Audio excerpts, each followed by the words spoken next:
Hello guys, and welcome back sa aking video. Mag-unbox nga pala tayo ng Iponaryo galing sa Cebuana.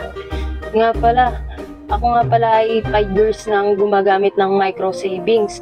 At sa mga gusto nga kumuha ng micro savings, ay simulan nyo na rin para kayo ay makaipon. Maliit man o malaki, at least meron kayong naitatabi. At sa mga emergency, meron kayong makukuhanan. And take note, hindi po ako sponsor ng Cebuana. Gusto ko lang po kayong ma-inspire na kagaya ko na mahilig mag-ipon. Kung wala pang ipon box, simulan na magbukas ng micro savings account. For as little as 50 pesos deposit, may free ipon box ka na. Simple lang mag-open ng account. Pwede sa age 7 years old pataas. Mag-fill up ng customer information sheet. Mag-present ng one valid ID. Ibigay ang 50 pesos deposit and 100 para sa 24K debit card. Kung meron ka ng micro savings account, pwede ka pa rin makakuha ng free ipon box. Basta maghulog ng 100 and up. Ito na ang chance mo simulang pag-ipon para makamit ang goals this 2024. Plus mag-ipon na makakuha ng iba't ibang rewards. So paano yan? Ay simulan na natin. Let's go! So, yun nga guys, ay ito nga po pala yung bigay sa akin ng Cebuana. Pagkatapos ko po mag-deposit ay nagulat ako at binigyan ako nitong ipon box. Napakaganda ng ipon box na to at makakapagsimula akong makapag-ipon na another ipon pa. So, yun nga guys, ay ipapakita ko sa inyo ang mga binigay sa akin ng Cebuana. And ito nga guys ay binigyan ako ng ipon box, Iponaryo. Then may mga kasama rin po yan, paliban dyan. At itong fast track card. And itong babasahin nila. And itong finally empowered ka na sa 24 savings and sticker. Yan nga pala yung ilalagay natin dyan sa may ipon box. Then ito nga pala yung fast track card. Ididikit natin yan sa likod. And ito nga pala yung diyan kayo maghuhulog ng pera nyo dyan sa may butas na yan. Then ayan po yung sticker na gagamitin natin sa pag-seal ng ipon box. Yan. Ganyan po yung tsura niyan pag ididikit sa ipon box natin. By the way nga guys, ay papakita ko yung mga nakasulat dito sa ipon box.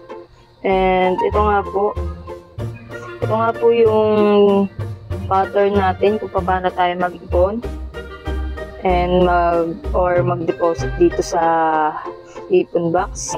Ito nga yung butas, diyan kayo maglalagay ng coins and papel.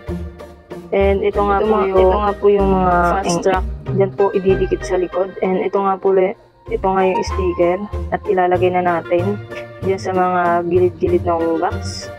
And sa unang dikit po natin ay dito po. Sundan nyo lang po yung aking paglalagay ng sticker. Medyo idikit nyo po siya ng maayos para hindi po siya matanggal and para malaman nyo po na walang gagalaw sa inyong ipon. Alam niyo naman ay napakahirap mag-ipon talaga, lalo na pag ikay always gutom. And ito nga po guys, ay sundan nyo lang yung aking pattern sa pagdidikit side to side. Yan. Yan, ididikit nyo lang po siya ng mahigpit. Katulad ng paghigpit nyo sa mga jowa nyo. Charot! And then, ito nga ay didikit ulit natin dito sa side na to. Para talaga walang ligtas at walang pupunit ng ating ipon. And then, for the last, isa na lang yung ating sticker dyan. Then, maghahanap tayo ng kung saan pwedeng idikit. Then, ito na, kukunin ko na yung huling dikit ng sticker. So, ayan nga guys, ididikit na natin. And so, napamali nga ako dyan ng dikit at matatakluban yung lusutan ng perang papel. And tatanggalin ko nga yan. At sa iba ko ilalagay para hindi siya magagalaw o masisira. Yan. So, ayan nga guys, ay tapos na ang ating pagdidikit ng Cebuana Ipon Challenge Seal. Yan, nakikita nyo naman, side to side para talagang walang magbubukas ng ipon natin. Ayan, side to side. Ganyan lang po ang pagdidikit pag kayo ay nagkaroon ng Cebuana Ipon Box. And dito nga po sa likod na to ay may mga nakasulat.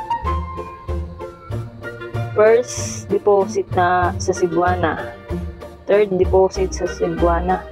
So yun nga guys, ay may mga nakasulat diyan.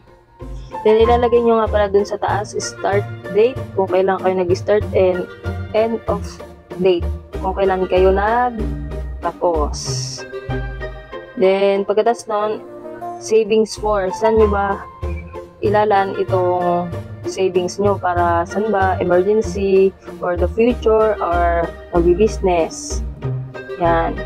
Then dyan nyo lang ilalagay ihuhulog ang perang papel. Then ito yung Cebuana Fast Track card, dito nyo siya ididikit. And may mga mababasa kayo dyan na mga rules. And pagkatapos nga nyan ay meron kayong Fast Track card na ididikit nyo sa likod ng ipon box nyo. Yan. Then may mga nakasulat din dyan na last 3 digit, cellphone battery, what's the day, what's your name, call a friend, shirt color, double your age, FB friends, family contribution. Yung sa una nga, last 3 digit. Kung ano ang last 3 digit na cellphone mo, yun ang amount na ihulog mo sa ipon box. Then cellphone battery, kung ano ang percentage ng cellphone battery mo, yun ang amount na ihulog mo sa ipon box. And ito nga pala yung isa pang nakuha ko sa Cebuana. And may mga mababasa kayo dyan na description na pwede kayong sa ATM, cashless, payment, power, online power, network power. And ito nga guys ay ididikit ko na yung fast track para masimulan ko na yung pag-iipon. Then ito nga guys, napamali nga pala ako din ng paglalagay ng fast track. Kala ko kasi sticker yung likod niyan. So yan nga guys, ay busy pa ako ng mga oras na yan. Kala ko talaga sticker yung nasa likod. Ay, nalaglag pa. So yan nga guys, nandyan nga, busy pa ako dyan. Kala mo naman talaga yung sticker yan na. At marirealize ko at ako ay nabuboryo na. Yung pala, hindi pala sticker yan. So yan nga guys, yan, ididikit ko na lang siya ng kasama yung challenge ipon seal. Yan, ilalagay ko lang siya. Then, i-repeat ko na lang siya. Hahanap lang ako ng pandikit. Yan, ngayon, ipapakita ko lang siya kung paano siya idikit sa likod ng ipon box. So, yun nga guys. Yan na, matatanggal na. Yan, natanggal na nga. So, yun nga guys. Tapos na yung ating ipon box. At sana natuwa kayo sa aking ipon challenge box. At sa mga gusto nga mag-ipon ay simulan nyo na rin. So, paano yan? Goodbye!